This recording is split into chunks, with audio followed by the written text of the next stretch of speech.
Teu falar é muitíssimo doce. Senhor, e nós queremos compartilhar das Tuas riquezas. Eis a nossa salvação, andar de acordo com o Teu falar. Ó Senhor Jesus, queremos ser guiados pelo Teu Espírito. Queremos que a Tua palavra seja a nossa base para o nosso viver aqui na terra. Senhor, por isso fala mais conosco nessa noite. Em Teu nome nós pedimos, Senhor. Amém. Aleluia! Irmãos, como nós falamos anteriormente, chegamos ao capítulo 2 de 1 Coríntios. E a gente já falou algumas coisas a respeito da igreja em Corinto. É claro que cada vez que a gente for ler as epístolas de Paulo, em qualquer trecho da Bíblia, o Senhor nos permite várias interpretações, várias deduções, várias aplicações, até porque nós não somos capazes de esgotar por causa da nossa limitação humana, amém? Então, nessa noite, nós vamos apresentar um tema chamado Experimentar o Poder do Espírito Santo. Vamos falar juntos? Experimentar o poder do Espírito Santo. Aí, se você quiser anotar, você pode colocar entre parênteses, pela cruz de Cristo. Porque eu não conheço outro caminho para experimentar o Espírito. É claro que o capítulo 2 ele vai trazer várias coisas importantes, mas nós vamos olhar sobre esse prisma e também sobre o aspecto de que essa carta foi escrita para a igreja em Corinto, ou seja, ela fala de questões relacionadas não a um viver individual especificamente, claro que tem coisas assim, mas especialmente sobre uma visão coletiva, de como viver a vida cristã de maneira coletiva. Então, logo no início aqui, a gente já pode ver alguns aspectos, por exemplo,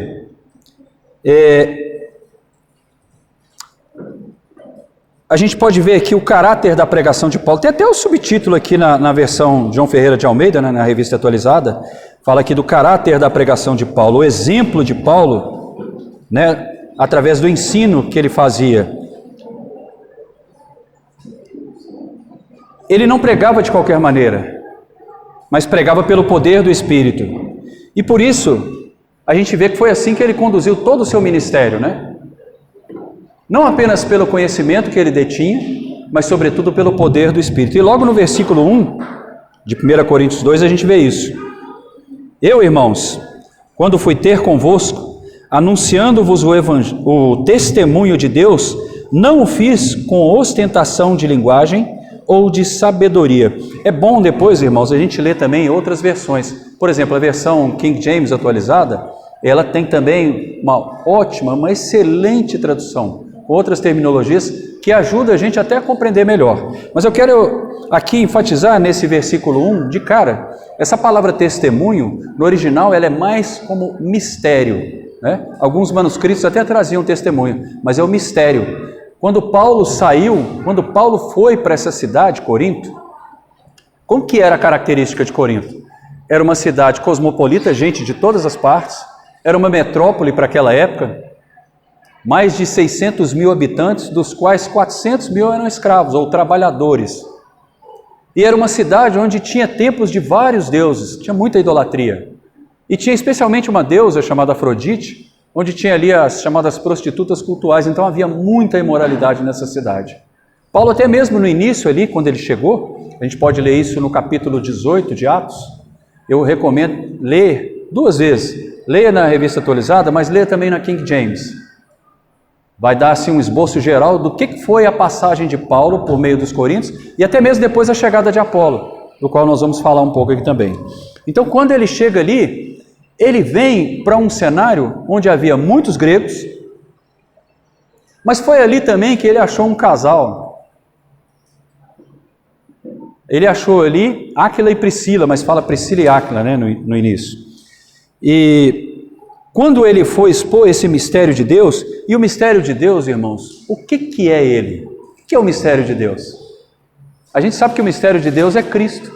Em Colossenses 2, versículos 2 e 3, a gente vê que Paulo orava por eles para que eles pudessem compreender plenamente, ter muita convicção no seu interior, que o coração deles fosse apegado, para compreender o mistério de Deus? Cristo. E nesse Cristo estão ocultos todos os tesouros da sabedoria. Tudo que você precisa está nesse Cristo. E sabe onde ele está hoje? Nós cantamos, né? Ele está bem escondidinho aí no seu interior. Mais para frente nós vamos falar de novo. Versículo 2: porque decidi nada saber entre vós, senão a Jesus Cristo e este crucificado. Decidi nada saber entre vós, senão a Jesus Cristo e Jesus Cristo crucificado. Decidi nada saber. Essa deve ser a nossa atitude. A única maneira de nós convivermos pacificamente com qualquer irmão é decidir nada saber, ou seja, não são as minhas preferências doutrinárias que devem me destacar. Olha, ele gosta de falar de tal e tal coisa, ele gosta de agir dessa maneira, porque são essas preferências por determinados ensinos da Bíblia ou por determinadas interpretações de muitos mestres cristãos, que às vezes apegada a elas, nós gostamos tanto de dar ênfase àquilo que nós achamos que é bom, que acabamos divergindo de outras pessoas, e isso acaba virando um motivo de debate, discórdia e até separação. Não era esse o ambiente que Paulo encontrou quando ele chegou? Na verdade, ali quando ele chegou não, mas depois quando ele escreve a carta, né? Quando ele escreve a carta. Até eu queria ressaltar um ponto aqui interessante. Eu não sei se os irmãos tiveram a oportunidade de ler durante a semana. Quem não leu, eu recomendo que leia o capítulo 18 de Atos. Lá conta toda essa história. É interessante que em dado momento, depois que Paulo já estava pregando o evangelho, depois que ele já tinha tido uma visão de Deus falando com ele, ó, fica aí nessa cidade, porque ele tinha medo. Havia ali judeus que viviam se opondo a Paulo, falando mal dele, e alguns até levaram ele diante do procônsul de Gálio, né, que na região da Caia, Corinto era uma capital, onde vivia ali um governador da parte do Império Romano. E os judeus queriam que Paulo fosse preso, porque eles alegavam que Paulo não ensinava a seguir a religião dos judeus, mas ele queria um ensinamento novo, falando de um Deus novo que eles não conheciam, e aí eles, fazendo isso, eles achavam que iam retirar Paulo daquele lugar. Só que o governador falou assim, não, isso aí é assunto da sua religião, não quero nem saber, tem coisa melhor para julgar. E aí o que eles fizeram?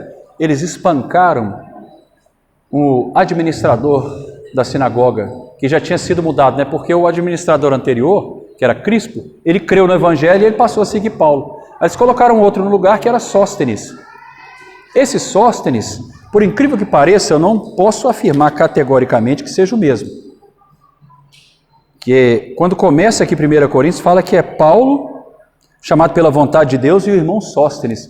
Eu acho interessante isso, porque naquela época, esse Sóstenes, se é a mesma pessoa, era aquele que tinha apanhado muito.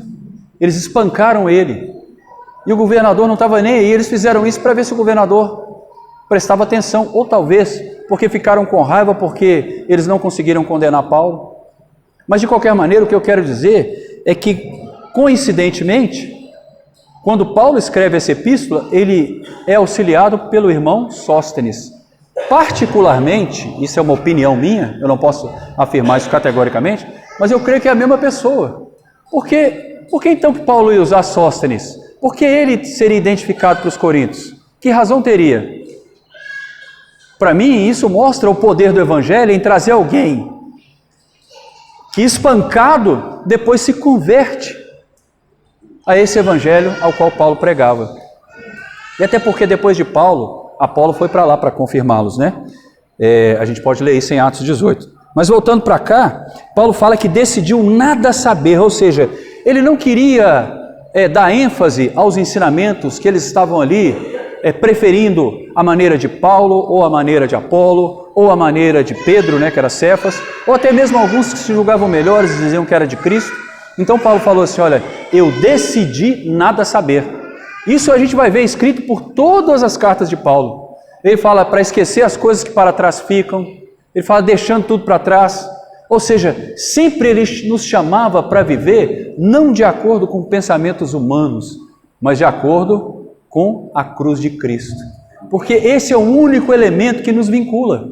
A cruz ela mata imediatamente tudo aquilo que é preferência, tudo aquilo que é divergência, toda separação. Na cruz ela é terminada. Em Efésios 2 ele chega a dizer que era um muro de separação que foi derrubado pela cruz.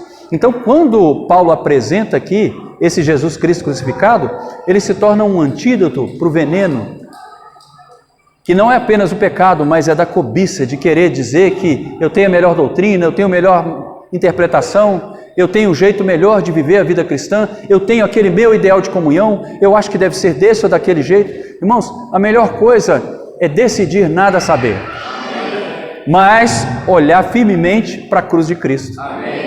Esse Cristo crucificado, ele não está apenas numa figura, mas muito mais ele está dentro de nós. Então voltarmos para o nosso interior. Versículo 3. E foi em fraqueza, temor e grande tremor que eu estive entre vós. Fraqueza, temor e grande tremor. É interessante que, diferentemente de Atenas, onde Paulo estava falando poderosamente, cheio de eloquência, aqui ele não foi dessa maneira. Aqui ele tinha por dentro temor, por fora grande tremor, medo, né? E fraco.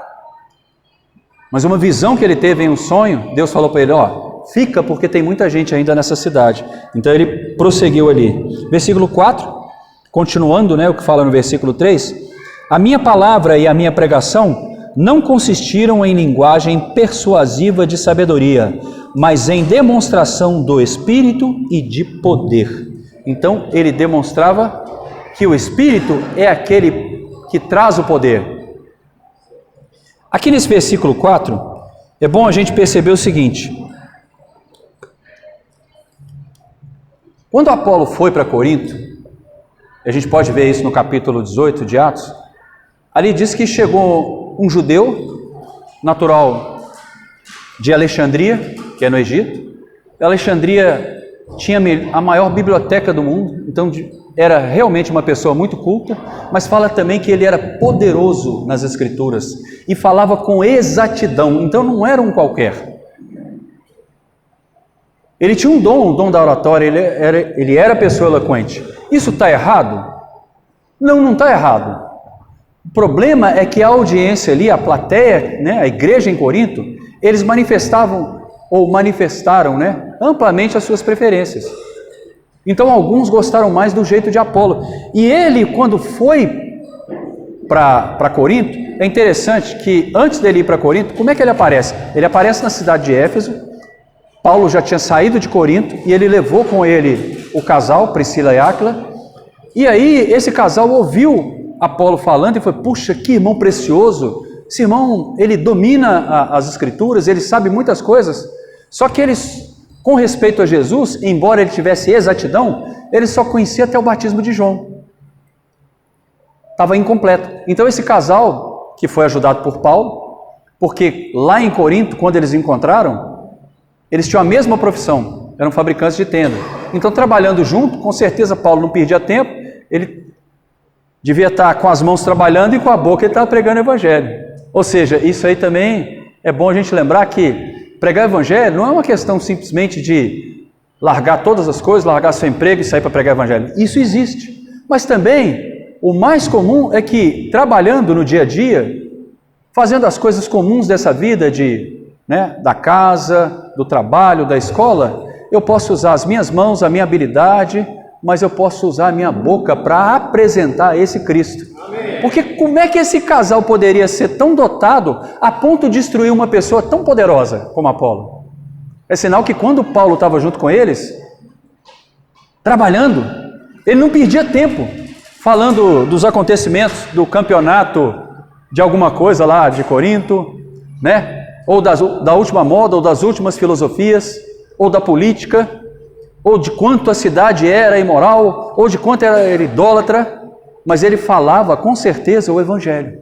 Ele falava de um Jesus Cristo e esse Jesus crucificado. Ele falava desse Deus que se tornou um homem, veio à terra e que um dia apareceu para ele também. Então, diferentemente da maneira como talvez outras pessoas levassem, Paulo, trabalhando ou não, ele sempre apresentava o evangelho. Aí fala que depois, quando Silas vieram, né? E Timóteo foram lá para Acaia, lá para Corinto, aí Paulo pôde se entregar totalmente, né? Aí se tornou um irmão de tempo integral. Aí realmente ele pôde visitar, ele pôde usar melhor o tempo dele, porque no trabalho ele estava limitado ali geograficamente, né? Porque só podia estar no local de trabalho.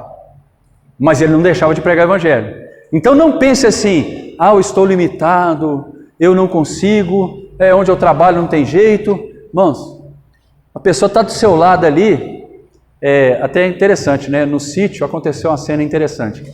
Pelas manhãs a gente estava lendo a Bíblia, e lia a Bíblia, orava e também compartilhava. E uma das moças que estavam trabalhando lá, na cozinha, e servindo e limpando, elas, no momento em que elas faziam a limpeza da mesa, eu percebi, depois uma irmã percebeu e me falou, né? Que elas ficavam assim, meio que enrolando ali a limpeza, né? Para ficar perto da gente, para ouvir o que a gente estava compartilhando. Porque era um evangelho diferente do que elas tinham ouvido. Então elas se interessaram por aquilo, né? Depois até vieram perguntar se a gente tinha site ou se a gente tinha um Instagram. Por isso que a gente está gravando aqui também a mensagem, né? A gente deu para ela o nosso canal no YouTube, a gente está também preenchendo, né? Com certeza ela deve ouvir isso depois. Mas então, irmãos, é não perder tempo, é aproveitar cada ocasião para a gente poder espalhar esse evangelho. Prosseguindo, versículo 5: para que a vossa fé não se apoiasse em sabedoria humana, e sim no poder de Deus. Ou seja, a base da nossa fé não é o lugar, não é um CEP, não é um irmão especial, não é um tipo de pregação que aconteceu. A base da nossa fé é o poder de Deus. Amém. Romanos capítulo 1 fala porque o evangelho é o poder de Deus.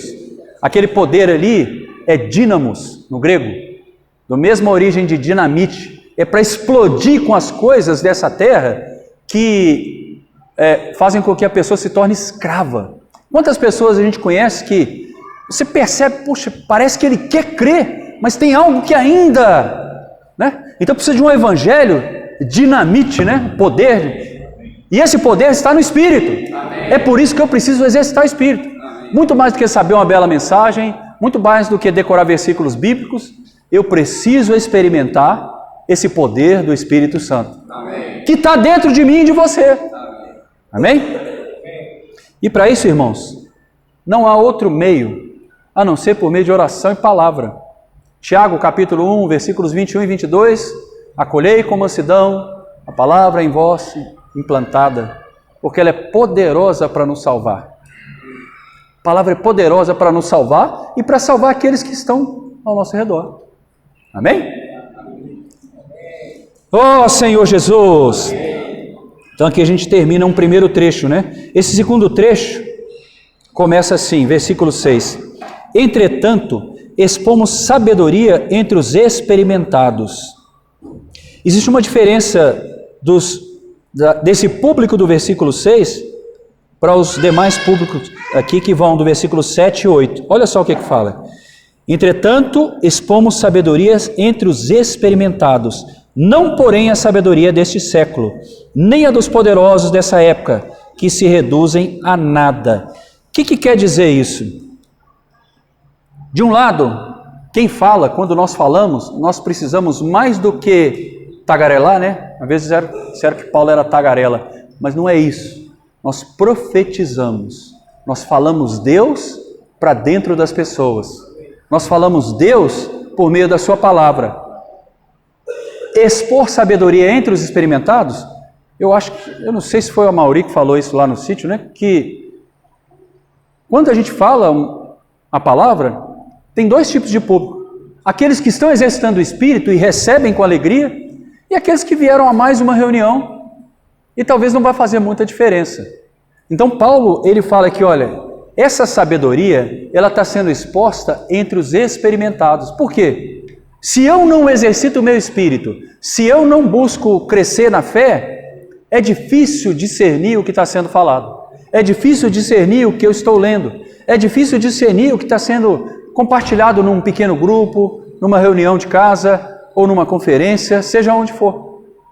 Então, aqui Paulo fala que essa sabedoria não é desse século, nem é dos poderosos dessa época, que se reduzem a nada. E quando fala dos poderosos dessa época, inclui todos, não só as pessoas do mundo, mas também muitos mestres cristãos. Porque não é o poder de um grande orador. Nós temos o costume de compartilhar frases ou trechos de grandes mestres cristãos. E tomara que ela seja um empurrão, ou como um remédio para despertar apetite, né? A mãe de uma criança desesperada porque o filho não come, aí leva ao pediatra e lá ele receita um estimulante do apetite. Aí a partir de agora a mãe vai começar a venerar aquele remedinho e ele só toma o remédio, é isso? Ou o remédio é o veículo para transportar ele até o prato de comida? Eu tenho um dos meus netos que ele, engraçado, né? Na casa são dois, né? O mais novinho come tudo, se deixar, come até a mesa. Mas o mais velho é difícil, ele enrola com o prato, não come. Aí fica difícil entender por que não tem fome. Isso não pode acontecer conosco. Espiritualmente nós precisamos rogar, Senhor, nos dê sempre fome e sede da Tua palavra. Amém. Nós precisamos de Ti. Amém. Precisamos comer. Então quando alguém fala alguma coisa, tomara que seja esse estimulante do apetite. Tomara que cada um desses trechos da palavra, compartilhado por muitos irmãos, sejam para nós um encorajamento, para nós sempre tomarmos a palavra.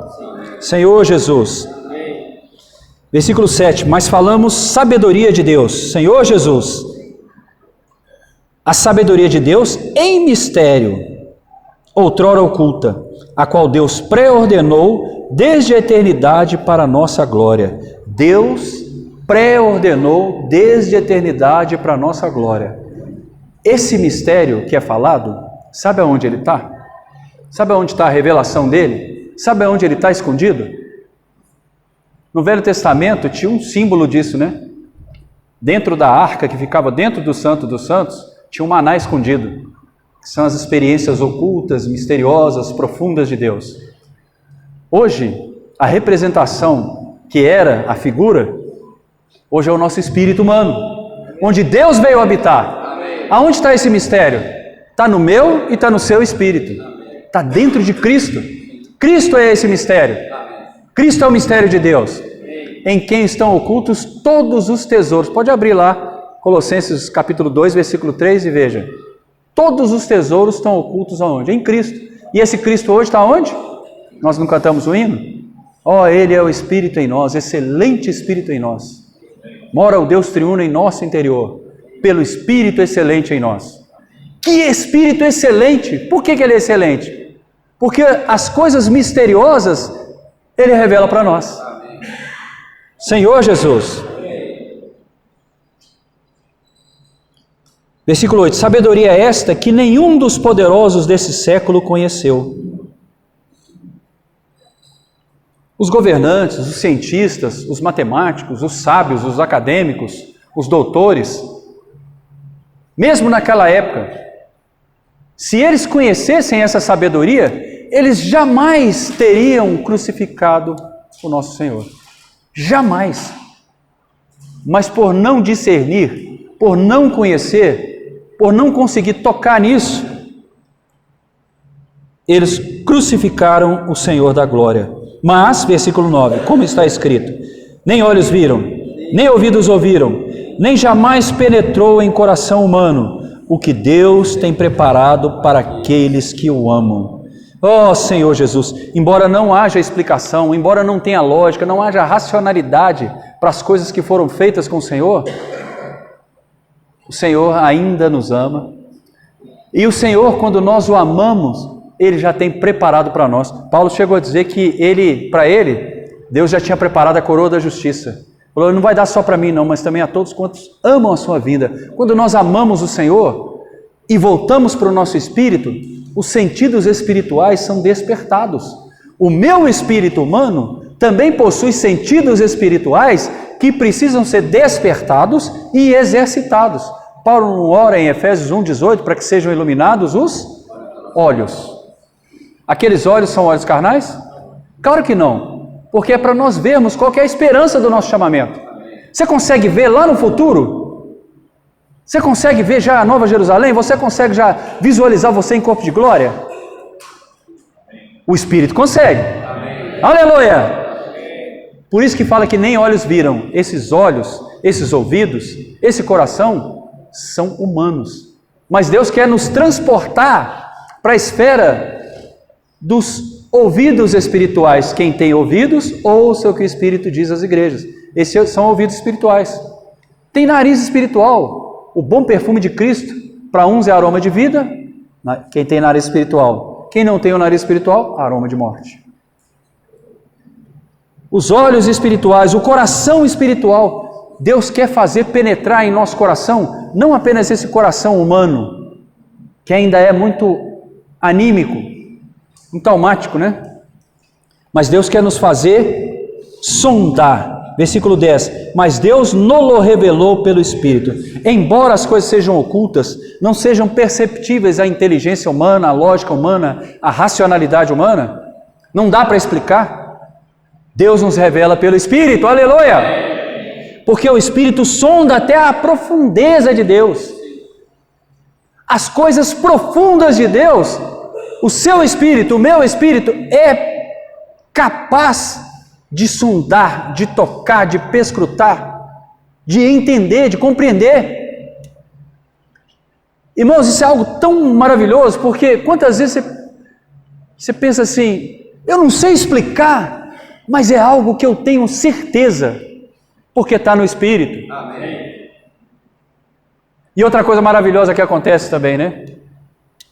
Como esse Cristo é coletivo, e tem as suas muitas faces, e suas muitas formas de sabedoria, e elas não foram colocadas em apenas um único vaso, não existe apenas uma única boca que detém o conhecimento, não existe apenas um único ministro que ultrapassa todas as eras.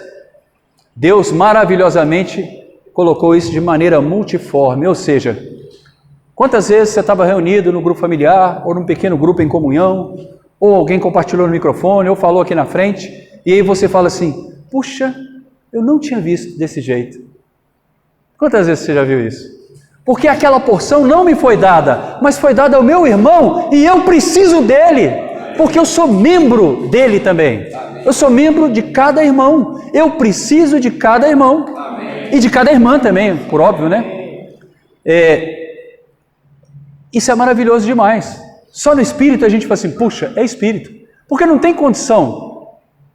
Mas quando todos estão funcionando no Espírito, aí muita revelação começa a pipocar. Por quê? Porque tem coisas que o Senhor deu para você, só que você também precisa deixar fluir de dentro para fora aquilo que o Espírito está te mostrando.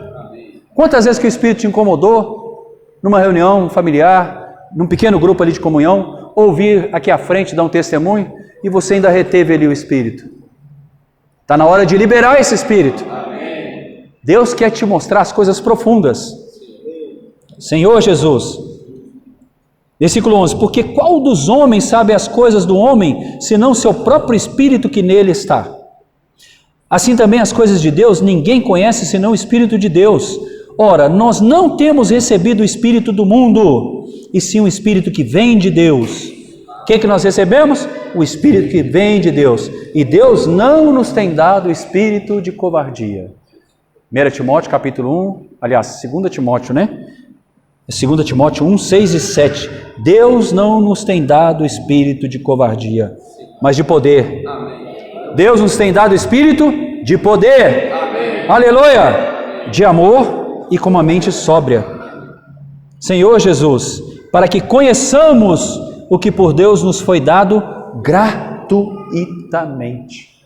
De graça, irmão. Disponível. Eu preciso usar o meu espírito, exercitando, buscando o Senhor, lendo a palavra, tendo comunhão com os santos, para ganhar essas coisas maravilhosas que Deus tem. Tem coisas que Deus não vai falar para você, por isso precisa ter comunhão, por isso precisa reunir. O cabeça, ele dispensa para cada um dos membros. Algumas funções, eu não vou conseguir fazer, por exemplo, a função da mão, né? Outro órgão, por exemplo, meu joelho não vai conseguir fazer. Tenta segurar um copo com o joelho. Vai ser difícil. Mas a mão consegue, né? É função dela. Da mesma maneira, Deus vai dispensar coisas específicas para membros do seu corpo que precisam ser compartilhadas entre todos. Ó Senhor Jesus! Amém.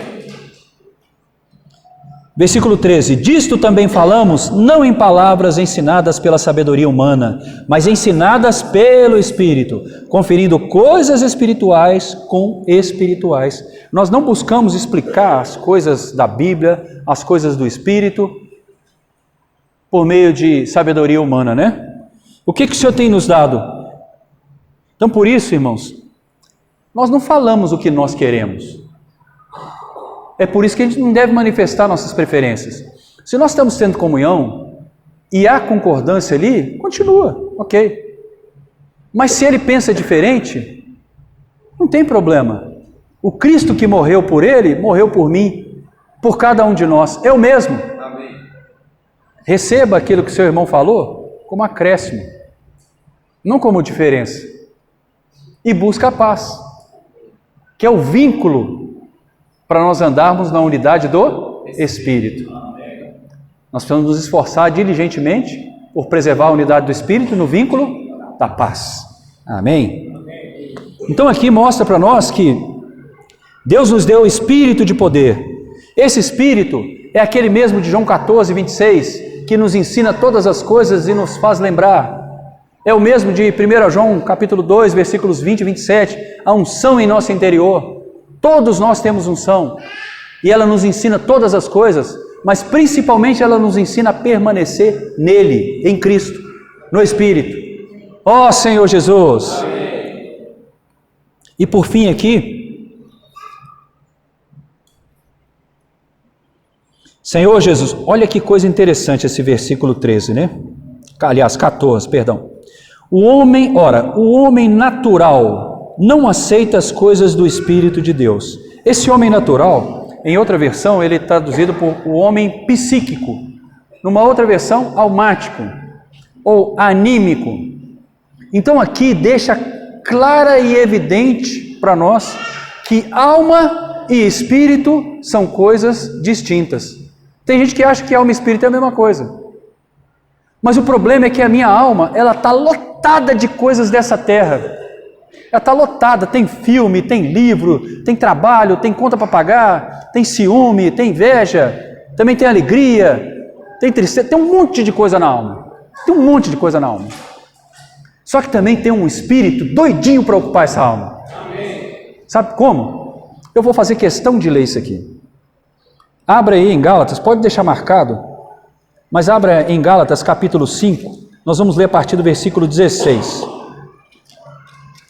Veja se tem conexão com o que nós estamos falando. Gálatas capítulo 5, versículo 16. Em diante. Vou ler até o fim desse capítulo. Digo, porém, andai no Espírito e jamais satisfareis a concupiscência da carne. Sabe o que é concupiscência da carne? É aquela que fica te instigando. Vai lá e fala para aquele irmão que é assim, assim, assim. Ou eu com a minha esposa, né? Poxa, de novo você vai fazer isso, né? A gente reclama, a gente quer sempre ter razão. É uma cobiça, concupiscência. Você pode traduzir por vontade incontrolável, desejo ardente. Então a única maneira que eu tenho de não satisfazer essas cobiças é andar no Espírito. Eu preciso andar no Espírito. Amém. Tem um hino que fala assim: se no Espírito hoje andar, com certeza a vida obterá, e esta vida... Então é essa vida que edifica a casa de Deus. Essa é a vida apta para edificar a casa de Deus. Se eu andar no Espírito, eu não vou ceder à cobiça, a cobiça não vai me levar para o pecado. Está vendo a maneira de vencer? Por isso que eu preciso tomar a cruz. Digo, porém, andar no Espírito, jamais satisfareis a concupiscência da carne. 17. Porque a carne milita contra o Espírito, briga, a carne luta, a carne tem um embate. Carne e Espírito são opostos entre si. Está vendo? E o Espírito contra a carne, porque são opostos entre si. Agora olha que interessante. Para que não façais o que porventura seja a minha vontade. Puxa, que tristeza. Eu queria fazer a minha vontade, mas agora eu não posso. Porque a minha vontade é contra Deus. Quando o apóstolo Pedro manifestou a vontade dele, lá em Mateus, aí ele chamou o Senhor à parte e falou: Senhor, como é que você me dá uma dessa e tal? Tentou repreender Jesus. Jesus chamou Pedro de quê?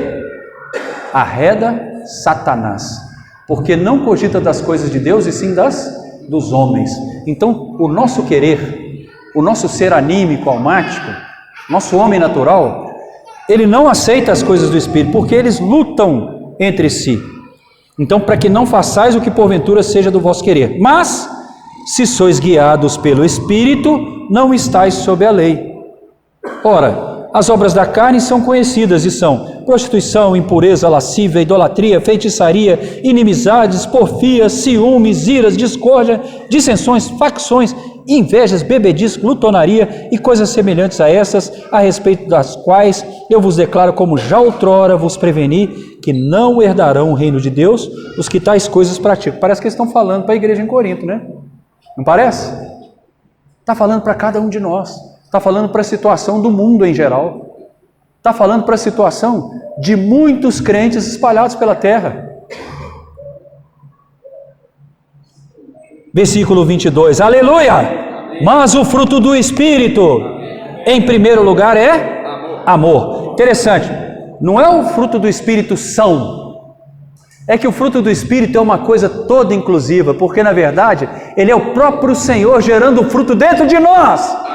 E esse fruto que ele gera é puro, é verdadeiro, por isso ele traz consigo a completude. Olha, ele traz amor, alegria, paz, longanimidade, benignidade, bondade, fidelidade, mansidão, domínio próprio.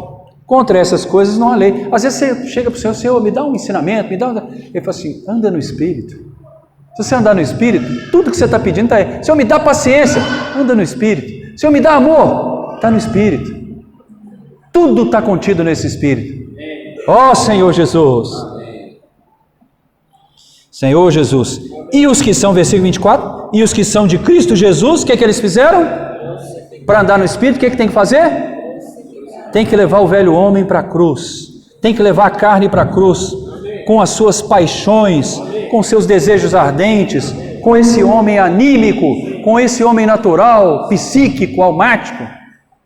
Ó Senhor Jesus, se vivemos no Espírito, andemos também no Espírito. Como é que é isso? Eu digo que eu vivo no Espírito. Claro, eu leio a Bíblia, eu oro, eu venho para a reunião da igreja, eu amo o Senhor. Mas o meu andar, a minha prática, muitas vezes, ela é incompatível com a vida que eu quero pregar. Porque muitas vezes, pela minha atitude, o que eu expresso não é de alguém que vive no Espírito. Então, se vivemos no Espírito, andemos também no Espírito. Esse andar diz respeito a andar de acordo com aquilo que o Espírito me fala. E o que o Espírito me fala, como diz aqui no início desse trecho, não é a partir do meu querer, é contra o meu querer. É contrário ao meu querer. O meu querer quer ir para um lado, mas o Espírito quer me levar para outro. Ó Senhor Jesus, não nos deixemos possuir de vanglória, provocando uns aos outros, tendo inveja uns dos outros. Então, esse trecho aqui, ele ilustra bastante o que vai dizer aqui o final do capítulo 2 de 1 Coríntios.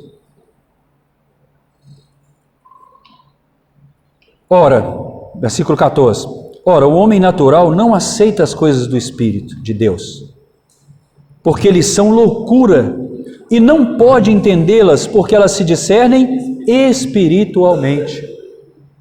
Não dá para tentar Porém, o homem espiritual julga todas as coisas, mas ele mesmo não é julgado por ninguém. A diferença é que, quando eu uso o meu espírito, eu tenho discernimento. E irmãos que vivem segundo o Espírito e têm discernimento, nós queremos andar perto desses irmãos. Irmãos espirituais são aqueles que nos atraem mais, que têm convivência pacífica, que sempre manifesta amor, que é complacente, que é longânimo, que é benigno. O fruto do Espírito contém tudo isso. Quem anda no Espírito espontaneamente expressa os atributos do fruto do Espírito. Ó Senhor Jesus, por isso que ele não é julgado por ninguém. Pois quem conheceu a mente do Senhor que o possa instruir? Quem? Quem conheceu a mente do Senhor? Nós, porém, aleluia, nós, porém, temos a mente de Cristo. Para finalizar, esse trecho aqui é muito bom. Romanos capítulo 11. Eu conclamo os irmãos, aqueles que puderem, a ler de pé comigo esse trecho. Vamos ler em uma só voz?